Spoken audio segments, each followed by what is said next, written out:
What is up, ladies and gentlemen? High on Life 1012 here, bringing you another Black Ops 2 commentary. For today's video, we are playing Demolition on the map Slums, going 54-4 using the Chicom submachine gun. And as our score streaks, we have the Hellfire missile, the AGR, which I like to call Wally, and the stealth chopper. And for today's video, I kind of want to go over some of the topics that we were discussing in the last video. I know I kind of touched up on, using the gun that best fits you, and also using choke points to your advantage. And another thing that I wanted to cover is score streaks. So definitely those three I'll kind of discuss in today's video. But first, with the whole choosing the weapon that best fits you. As I got to play Black Ops 2 multiplayer a little bit more, I kind of got the feel that this game is sort of SMG based, and by that I mean a lot of people seem to be using the SMG class a lot more than the other classes. So for instance, there was actually one game, it was kind of ridiculous. Everybody was using the PDW.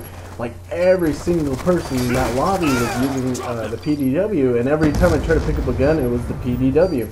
So, and yeah, that gun, if I were to place my bet, on which gun to use, I would probably say the PDW. So right there, a little bit of information for you guys to use. Definitely set up one of your classes with the PDW submachine gun, and I know you don't get it until like 2 or 3 weapons down in your submachine gun class, but I know you get the MP7 right off the bat after you unlock your custom classes. So I would probably use the MP7 first until I get to the PDW, then just switch out the MP7 and PDW. That's basically all you need to do in that case.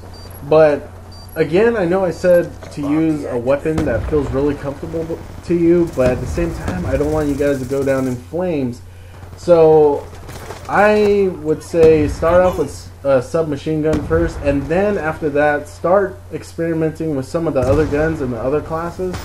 But if you do want to hurry up and level up and get to the next prestige, then I definitely do recommend that you guys start off with a submachine gun. And the next topic that I kind of want to touch up on is the choke point advantage that I kind of explained in the last video, but I didn't really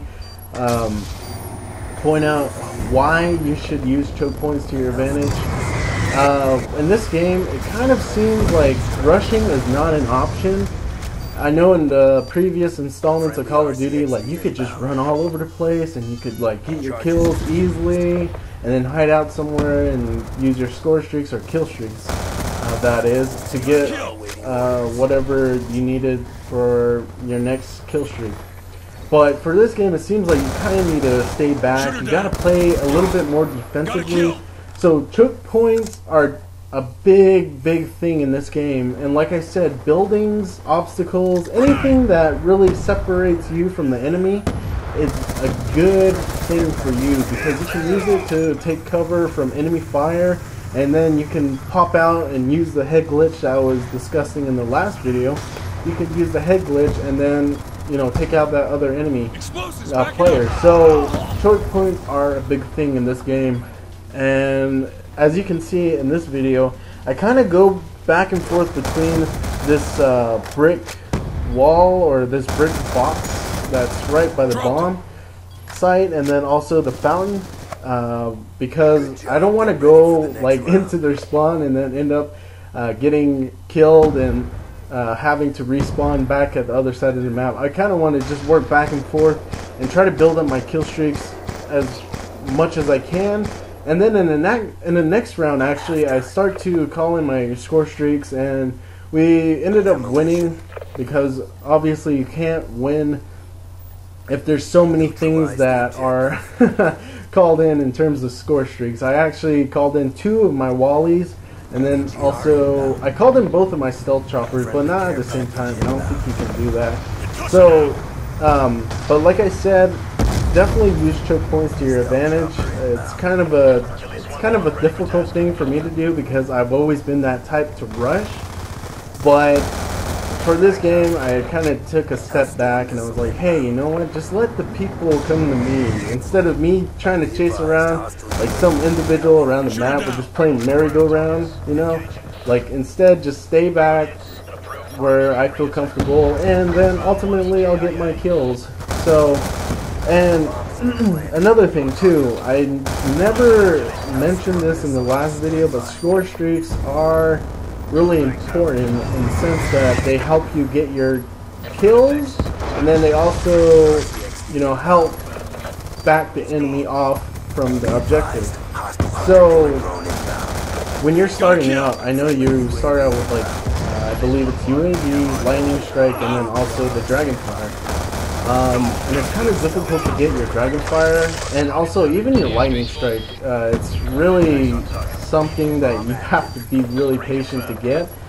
But when you finally get to customize your score streaks, I probably would recommend you guys starting off with the UAV, the hunter killer drone, and then the care package. And then also when you were using the UAV, or not the UAV, but the care package, try to make one of your classes have the engineer perk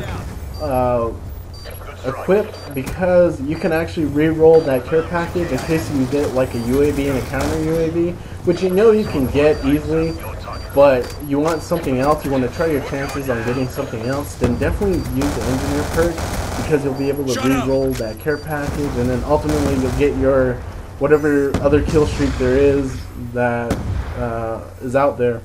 Because I think I did that a couple of times, and I actually got my canines and then also the swarm kill streak, so that was pretty cool. But yeah, I think that's pretty much it for today's video. I know I kind of ran out of time, but I hope you guys enjoyed. And again, this is High on Life 1012, and I'm out.